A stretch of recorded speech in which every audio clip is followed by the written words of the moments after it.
O livro dos Médiuns, capítulo 15, Médiuns, escreventes ou psicógrafos. De todos os meios de comunicação, a escrita manual é a mais simples, a mais cômoda e a mais completa. É para ela que devem tender todos os esforços, porque permite estabelecer com os espíritos relações tão continuadas e tão regulares como as que existem entre nós.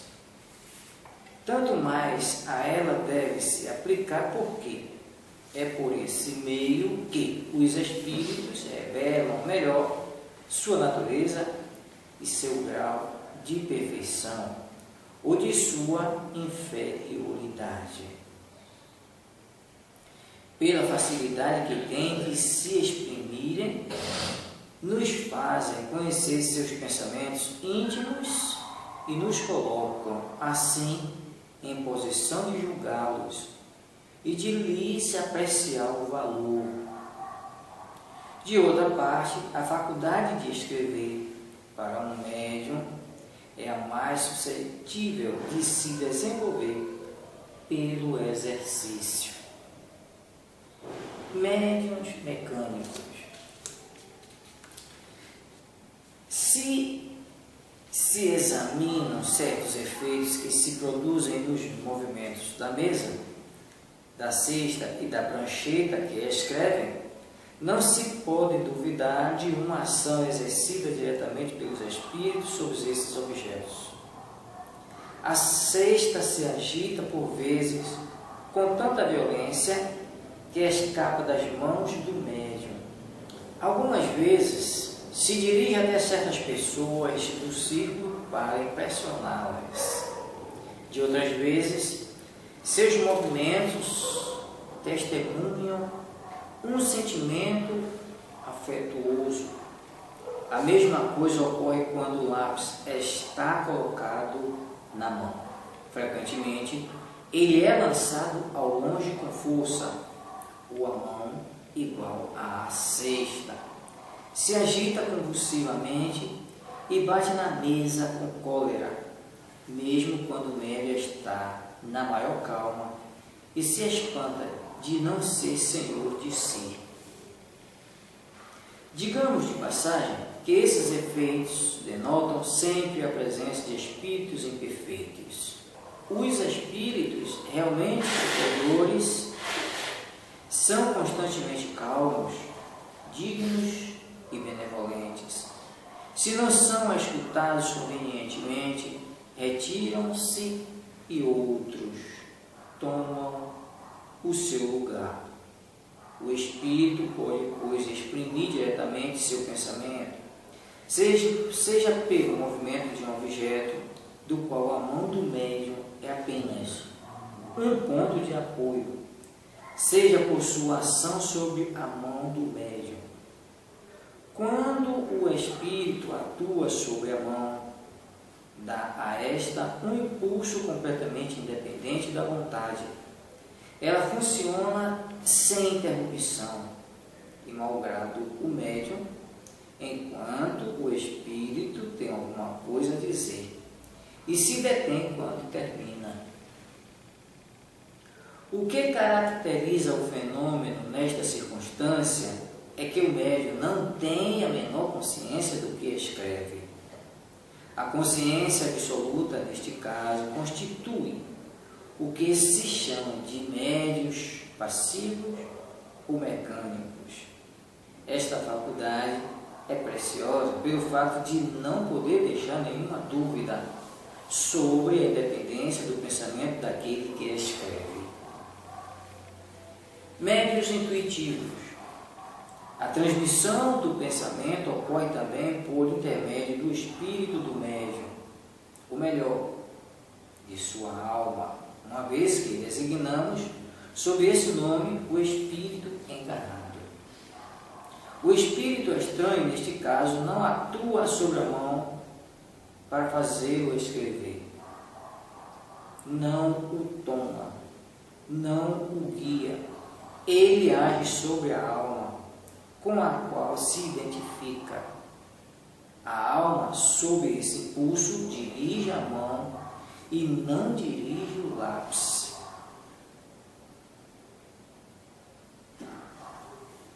Anotemos aqui uma coisa importante de se saber. É que o espírito estranho não se substitui à alma, porque não poderia deslocá-la. Domina-a sem que saiba e lhe imprime sua vontade. Nesta circunstância, o papel da alma não é absolutamente passivo, pois é ela que recebe o pensamento do espírito e que o transmite.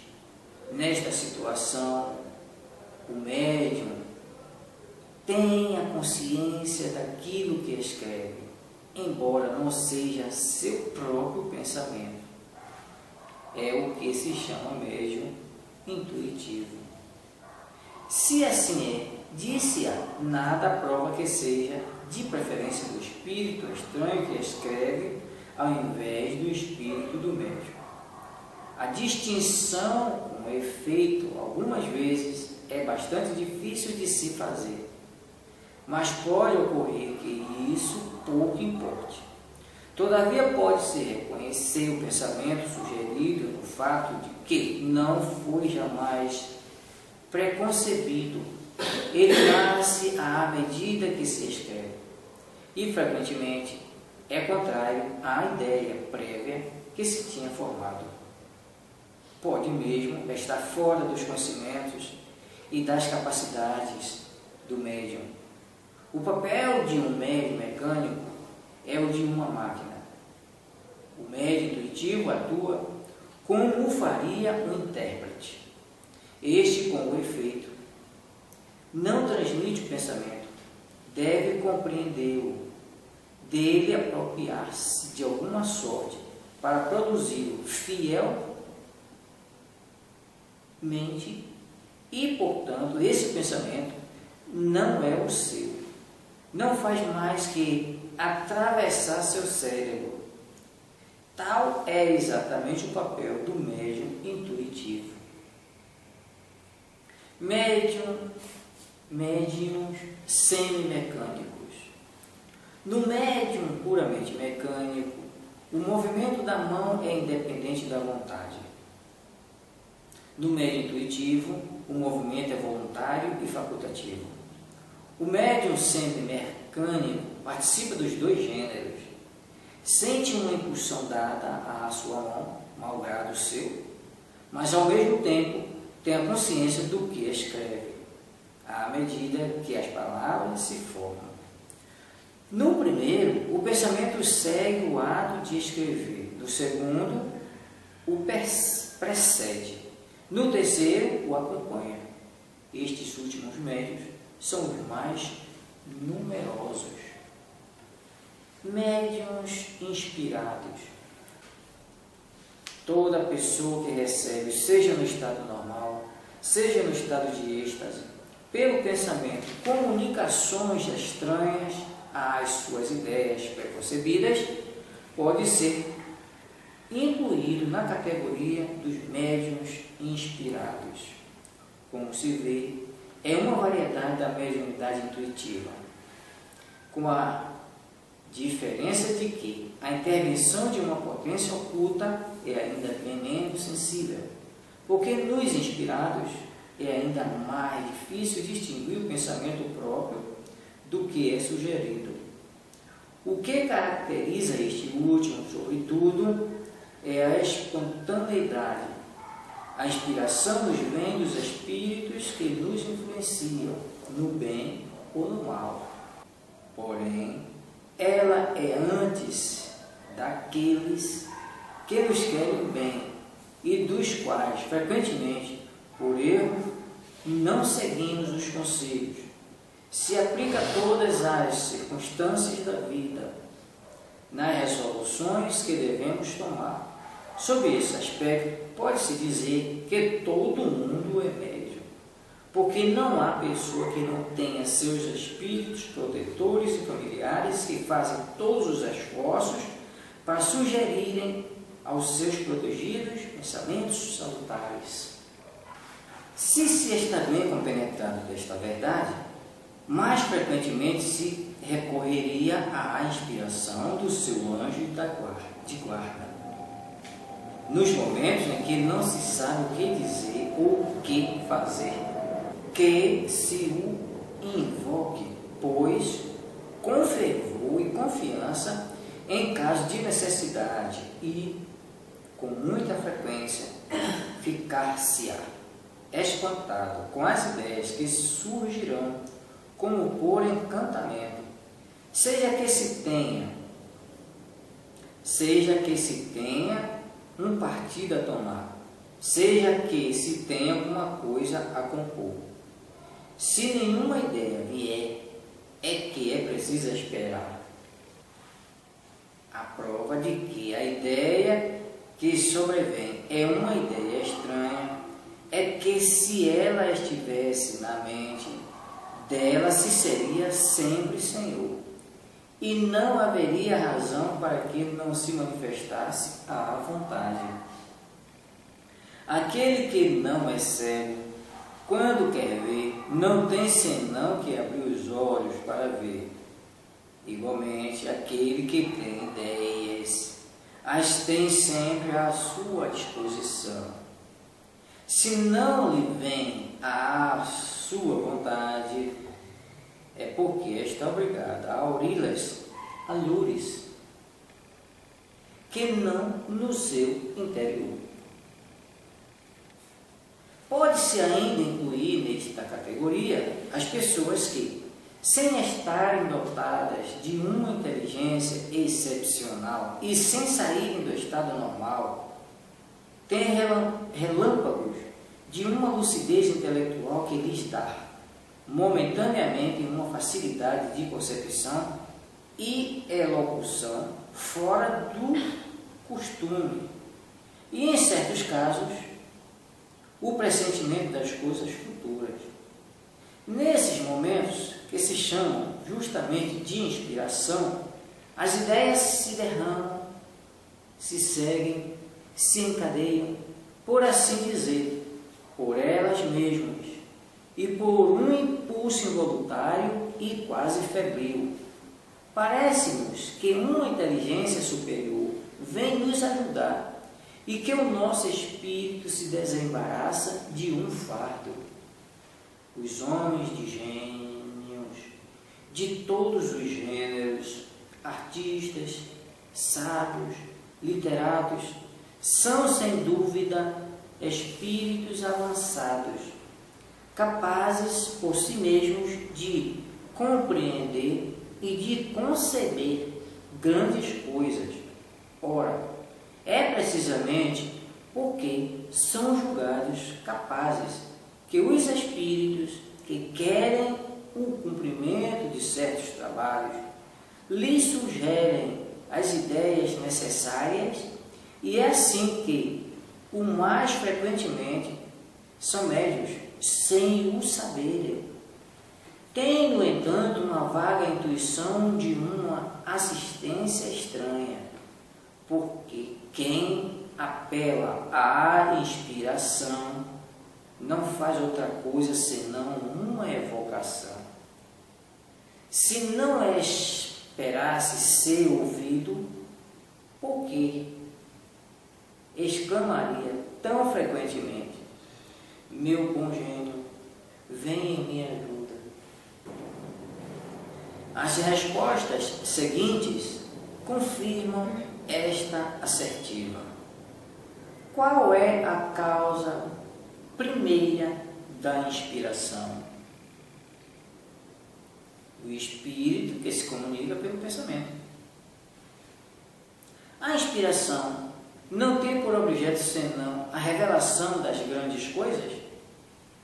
Não, frequentemente ela tem relação com as mais comuns circunstâncias da vida. Por exemplo, tu queres ir a alguma parte, uma voz secreta te diz para não fazê-lo, porque há perigo para ti. Ou te diz para fazeres uma coisa na qual não pensavas. É a inspiração. Há bem poucas pessoas que não tenham estado mais ou menos inspirados em certos momentos. Um doutor, um pintor, um músico, por exemplo, nos momentos de inspiração, poderiam ser considerados médiuns? Sim, porque nesses momentos sua alma está mais livre. E como desembaraçado da matéria, recobra uma parte das suas faculdades de espírito e recebe mais facilmente as comunicações dos outros espíritos que a inspiram. Médio de pressentimentos. O pressentimento é uma intuição vaga das coisas futuras. Certas pessoas têm essa faculdade mais ou menos desenvolvida. Podem devê-la a uma espécie de segunda vista que lhes permite entreverem as consequências das coisas presentes e a filiação dos acontecimentos. Mais frequentemente, também ela é fato de comunicações ocultas, e é nesse caso, sobretudo, que se pode dar àqueles que delas são dotados o nome de médios de pressentimentos, que são uma variedade dos médiuns inspirados.